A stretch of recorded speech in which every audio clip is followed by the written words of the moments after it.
നിലമ്പൂരിലെ UDF സ്ഥാനാർത്ഥി നാമനിർദ്ദേശ പത്രികാ സമർപ്പണത്തിനായി പോവുകയാണ്. തികഞ്ഞ ആത്മവിശ്വാസമാണ്, വിജയപ്രതീക്ഷയാണ് അദ്ദേഹം UDF നേതാക്കളും പ്രവർത്തകരും പങ്കുവയ്ക്കുന്നത്. ഞാനിപ്പോഴുള്ളത് എല്ലാ രാഷ്ട്രീയ നേതാക്കൾക്കും കേരളത്തിനാകെ അറിയുന്ന നിലമ്പൂരിലെ വളരെ പ്രധാനപ്പെട്ട ഒരു വസതിയിലാണ്. ദീർഘകാലം ഇവിടുത്തെ ജനപ്രതിയായിരുന്ന മന്ത്രിയായിരുന്ന കേരളത്തിന്റെ ആകെ രാഷ്ട്രീയ സ്പന്ദനത്തിൽ വളരെ പ്രധാനിയായിരുന്ന ആര്യാടന്റെ മണ്ണിലാണ്, വീട്ടിലാണ്. അങ്ങേക്കൊരു നിയോഗം മത്സരത്തിനായി വീണ്ടും ഉണ്ടാവുകയാണ്. നാമനിർദ്ദേശ പത്രിക സമർപ്പിക്കാനായി പോകുമ്പോൾ എത്രത്തോളം ആത്മവിശ്വാസമുണ്ട്? 100% ആത്മവിശ്വാസമുണ്ട്. കാരണം ഇത് നിലമ്പൂരിൻ്റെ മാത്രമല്ല, കേരളത്തിലെ മുഴുവൻ ജനങ്ങളും ആഗ്രഹിക്കുന്ന ഒരു ജനവിധി ഇവിടെ ഉണ്ടാവണമെന്നാണ്. കാരണം കേരളം ഇന്ന് അനുഭവിക്കുന്ന ദുരിതപൂർണമായ ദുസ്സഹമായ ഈ അവസ്ഥാവിശേഷത്തിനെതിരെയുള്ള മൊത്തമായിട്ടുള്ളൊരു പ്രതികരണം ഈ തെരഞ്ഞെടുപ്പിലൂടെയുണ്ട്. മാത്രമല്ല, കഴിഞ്ഞ കുറേ വർഷങ്ങളായിട്ടുള്ള നിലമ്പൂരിൻ്റെ അവസ്ഥ, കാട്ടാനാക്രമണം, ആദിവാസികളുടെ രൂക്ഷമായ പ്രശ്നങ്ങൾ, വികസനത്തിൻ്റെ പ്രശ്നങ്ങൾ, നൂറ് കാര്യങ്ങൾ നിലമ്പൂരിലെ ജനങ്ങൾ കഴിഞ്ഞ കാലത്ത്.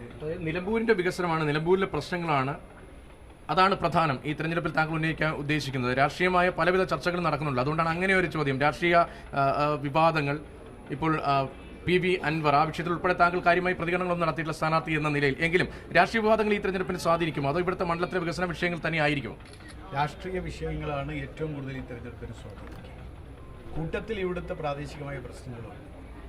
ഈ കഴിഞ്ഞ 9 വർഷമായി കേരളം അനുഭവിക്കുന്ന ദുരിതപൂർണമായ അവസ്ഥ, പ്രത്യേകിച്ചും രണ്ടാം പിണറായി സർക്കാർ, അതിന് കീഴിൽ ജനങ്ങൾ അനുഭവിക്കുന്ന ബുദ്ധിമുട്ട്, കേരളത്തിലെ മുഴുവൻ ജനങ്ങൾക്ക് വോട്ട് ചെയ്യാൻ കഴിയില്ലല്ലോ, നിലമ്പൂർക്കാർക്ക് മാത്രമേ പ്രതികരിക്കാൻ കഴിയുള്ളൂ. അത് പാർട്ടി ചിഹ്നത്തിൽ ഒരു എതിരാളി വന്നത് അത് സർക്കാരിന് മാർക്കിടൽ കൂടിയായി മാറും. അപ്പോൾ നിങ്ങൾക്ക് കുറെ കൂടി 100% അതിൽ യാതൊരു സംശയമില്ല. സുരാജിന്റെ സ്ഥാനാർത്ഥി സ്വരാജിന്റെ വളരെ അടുത്ത സുഹൃത്താണ്, വളരെ ഇന്റിമേറ്റ് ഫ്രണ്ടാണ്. പക്ഷേ ഞങ്ങളുടെ നിലപാടുകളിൽ വ്യത്യാസമുണ്ട് എന്ന് മാത്രം.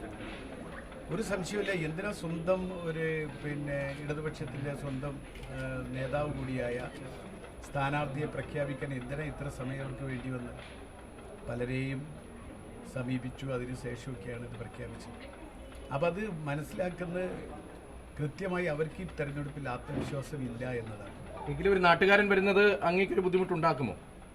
ഇല്ല, ഞാൻ പറഞ്ഞല്ലോ, ഞങ്ങൾ അടുത്ത സുഹൃത്തുക്കളാണ്.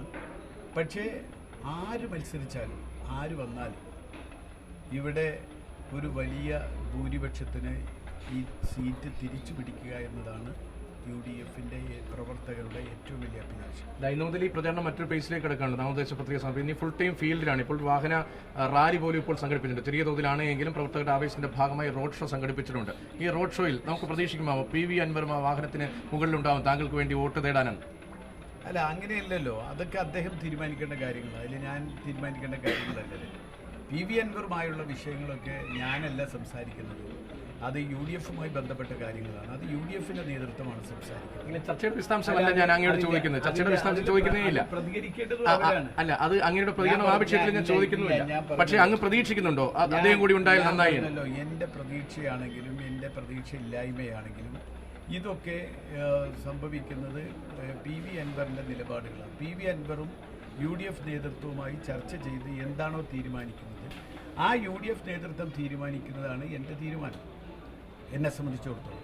അല്ല, എനിക്കതിൽ നിന്ന് വ്യതിരിക്തമായി എനിക്ക് പ്രത്യേകമായ ഒരു തീരുമാനമോ പ്രത്യേകമായ ഒരു അഭിപ്രായമോ എനിക്ക് പറയാനില്ല. 100% അത് UDF നേതൃത്വം പറയുന്നതാണ് എൻ്റെ തീരുമാനം.